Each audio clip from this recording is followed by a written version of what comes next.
You scratch your hand on a fence. Tomorrow it stings, in a week it is gone.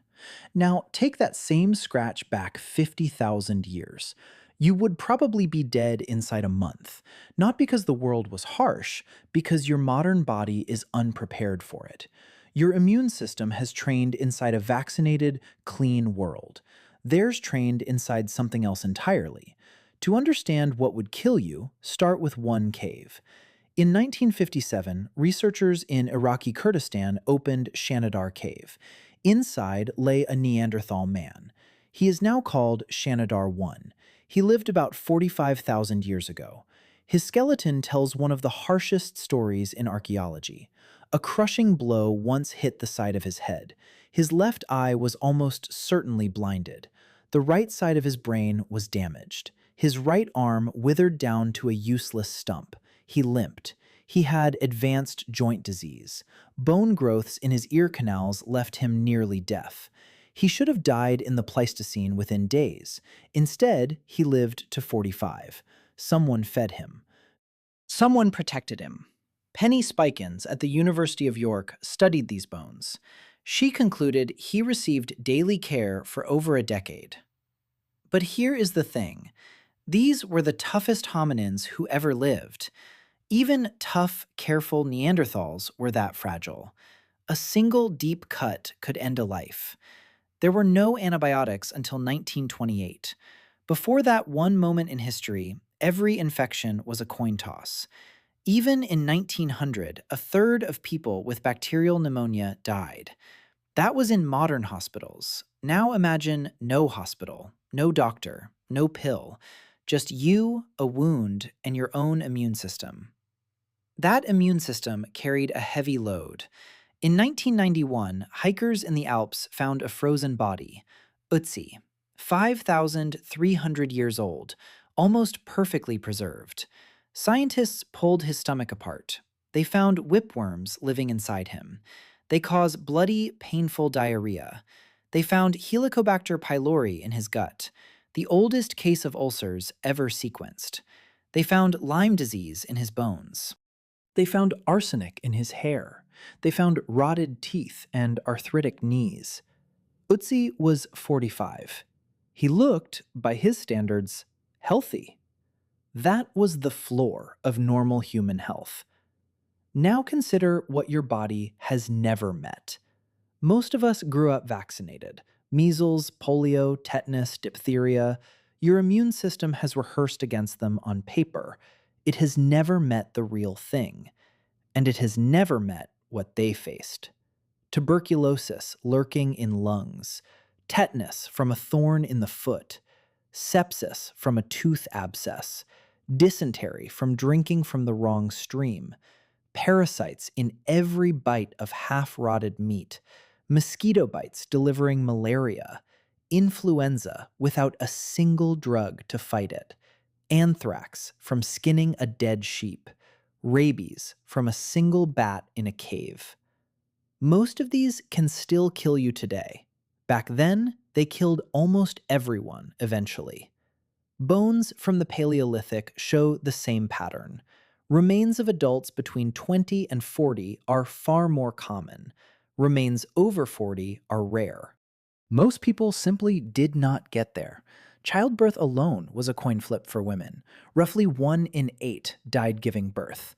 Infant mortality was crushing. Maybe 1 in 3 children reached adulthood. A scratch could turn red, then black. A cracked tooth could rot into your jaw.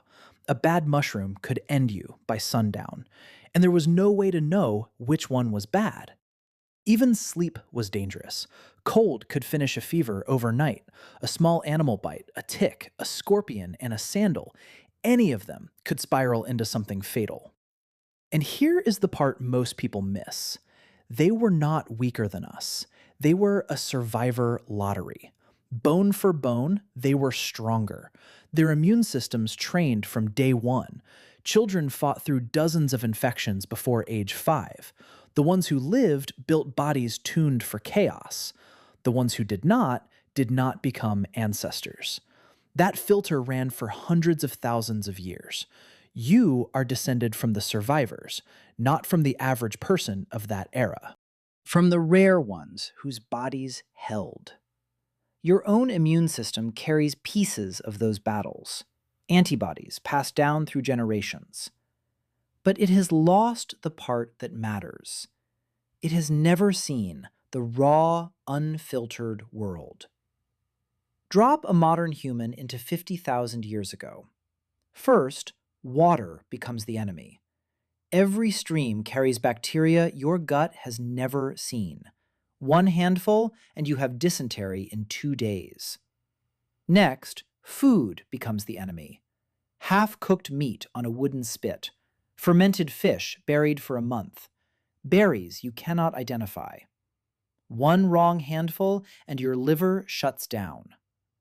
Roots that taste like dirt and might be poison. Then the air becomes the enemy. Smoke fills every shelter from morning fires. Lungs blacken inside a year. Then come the bites.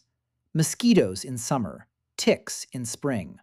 Fleas carrying plague in the wrong year. Lice in every shared sleeping skin. Typhus rode in on the lice. Then comes the first real injury. A twisted ankle without a splint. A bee sting without an EpiPen. A bad cut without iodine, soap, or thread. Within a month, your odds are bad. Within a year, statistically, you are gone. Now imagine the opposite trip. Pluck a 50,000-year-old human and drop them in your apartment. The light alone is overwhelming. Water comes out of a wall, clean. Food is everywhere, and nothing tries to kill them. If they get sick, a small box of pills ends it. If they break a bone, a stranger drives them to a building. The building hands them a working leg again.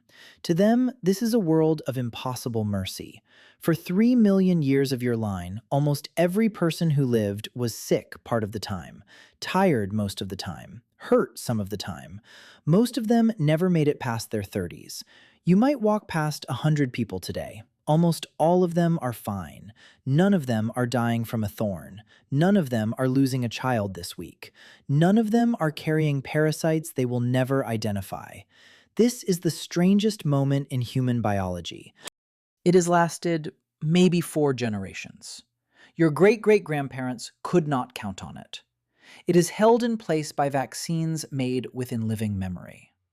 By antibiotics found by accident in 1928. By clean water you turn on without thinking. By a single building down the street. Pull any of those out, and the old world returns. Your ancestors did not have a choice about any of it. They lived with sickness as a normal weather. They watched children die and kept walking. They cared for the injured with whatever they had. They survived because somebody was patient with them. Like the people who fed Shanidar 1 for a decade. That care is also still in you. Your hospitals are a 45,000-year-old instinct, scaled up. If you got sick 50,000 years ago, you would die. But you would not die alone. Somebody, even then, would try to hold on to you. They lost almost every fight against the world, and they still passed you their bodies, their immunities, their care. You are not stronger than they were. You are simply standing on a very thin layer of help, and that layer is younger than your grandmother.